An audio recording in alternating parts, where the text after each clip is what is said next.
একা একা পাহাড়ি রাস্তা দিয়ে হাঁটতে কেমন লাগে, বেশ দারুণ একটা গা ছমছম পরিবেশ। আর আমি ভালোই লাগে, মনে হয় সারাটা জীবন যদি এরকমভাবে কাটিয়ে দিতে পারতাম, কোনো দায়িত্ব থাকতো না, নিজের মতন করে কাটাতাম, হাসতাম, ঘুরতাম, আনন্দ করতাম, খেতাম পেতাম, আর পাহাড়ে ঘুরে বেড়াতাম, ভালো লাগতো না? এবার একটু ফটো সেশন হয়ে যাক। আর তারপর যদি এরকম একটা দৃশ্য দেখা যায় তাহলে তো বাস বাত বান গই। কি ভালো না?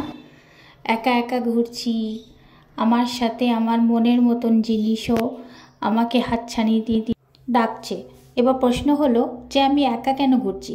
আসলে ট্রাভেল করে এসে সবার আগে ফ্রেশ হয়ে আমি আর বেরোনোর লোভ সামলাতে পারিনি, তাই একা একাই বেরিয়ে পড়েছি। সবাই এখন ফ্রেশ হয়ে